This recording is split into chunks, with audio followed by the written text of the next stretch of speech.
అందరికీ హాయ్, నేను మీ Latha. Welcome to my channel. ఈరోజు చికెన్ ఫ్రై ఏ విధంగా చేసుకోవాలో చూద్దాం. కడిగి పెట్టుకున్నటువంటి చికెన్లో లెమన్ పిండుకోవాలి, పసుపు వేసుకోవాలి, ధనియాల పొడి ఇవి రెండు కూడా వేసుకున్నాక పెప్పర్ కొద్దిగా వేసుకోవాలి. కారం మీ కారానికి తగ్గట్ట వేసుకుంటే సరిపోతుంది.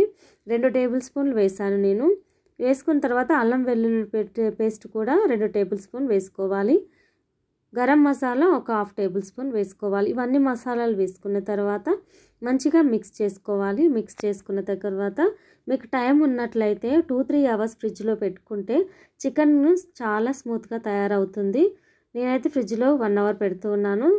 ఇప్పుడు ఇదంతా కూడా అయ్యేంత వరకు ఒక కడాయి పెట్టుకొని అందులో ఆయిల్ వేసుకోవాలి. ఆయిల్ వేడైన తర్వాత చికెన్ వేసేసుకోవాలి.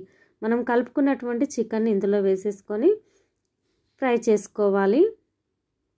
ఇలా ఫ్రై చేసినట్టయితే చికెన్ చాలా టేస్టీగా ఉంటుంది. ఈ పద్ధతిలో అయితే మీరు తప్పకుండా ట్రై చేయండి. ఇందులో మనం మరీ డ్రైగా కాకుండా కొద్దిగా లైట్గా గ్రేవీ లాగా కూడా ఉంటుంది. అప్పుడు చపాతీలోకి కానీ అన్నంలోకి కానీ రైస్లో కానీ చాలా మంచిగా తినొచ్చు. అలా చేసి చూపిస్తూ ఉన్నాను నేను. ఈ విధంగా ఫ్రై అవుతుంది చూడండి. ఫ్రై అవుతుంటే మనం ఇప్పుడు పేస్ట్ చేసుకుందాము. ఆనియన్స్, టమాటాలు కొద్దిగా పేస్ట్ చేసుకోవాలి. బరకగా పేస్ట్ చేసుకుంటే సరిపోతుంది. ఇక్కడ నేను 2 టమాటాలు 2 ఆనియన్స్ తీసుకొని పేస్ట్ చేసుకుంటూ ఉన్నాను.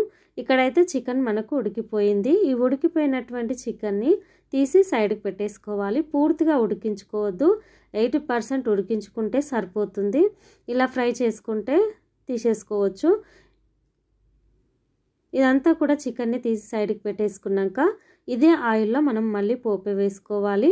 ఈ ఆయిల్ అనేది ఇట్లనే మనము చేసేసుకుంటే టేస్ట్ అనేది కర్రీకి చాలా బాగుంటుంది ఫ్రైకి. ఇప్పుడు కర్రీ లీవ్స్ వేసుకోవాలి. కరివేపాకు వేసుకొని ఫ్రై చేసుకోవాలి. జీలకర్ర కూడా కొద్దిగా వేసుకొని ఫ్రై చేసుకోవాలి. ఇవి రెండు ఫ్రై అవ్వనివ్వాలి. ఫ్రై అయిన తర్వాత ఈ పద్ధతిలో మీరు చేసి చూడండి. మీకు నచ్చినట్లయితే తప్పకుండా డిస్క్రిప్షన్ బాక్స్లో చెప్పండి ఏ విధంగా వచ్చిందో, టేస్ట్ అనేది ఏ విధంగా ఉందో. ఆనియన్స్, టమాటర్ పేస్ట్ పట్టుకున్నాం కదా, అది ఇందులో వేసేసుకోవాలి. నేను ఫైన్ పేస్ట్గా చేయలేదు చూడండి, బరకగా చేశాను. అప్పుడే కర్రీకి బాగుంటుంది టేస్ట్ అనేది. ఈ విధంగా అంతా చేసినాక మంచిగా మనము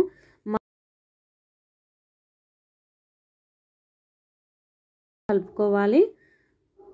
ఆనియన్స్లో టమాటాలు కూడా పూర్తిగా ఫ్రై అయిపోయి ఆయిల్ అనేది ఇలా పైకి రావాలి.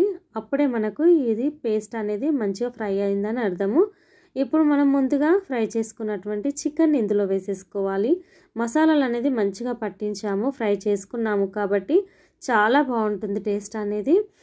ఇప్పుడు చూడండి, నేను చెప్పాను కదా, ఇది చపాతీలోకి కానీ ఆ రైస్లో కానీ తినొచ్చు. ఈ విధంగా గ్రేవ్ వస్తుందన్నమాట. మీకు గ్రేవ్ వద్దనుకున్న వాళ్ళు ఇంకా కొద్దిసేపు ఫ్రై చేసుకుంటే సరిపోతుంది.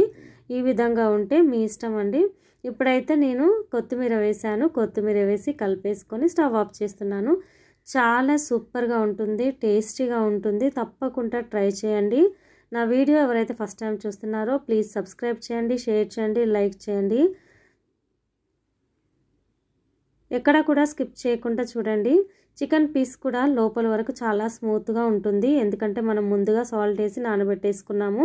మళ్ళీ తర్వాత ఇప్పుడు ఫ్రై చేసుకున్నాము, మళ్ళీ సెకండ్ టైం కూడా ఫ్రై చేసాము కాబట్టి చాలా బాగుంటుంది. Thank you friends, thank you for watching.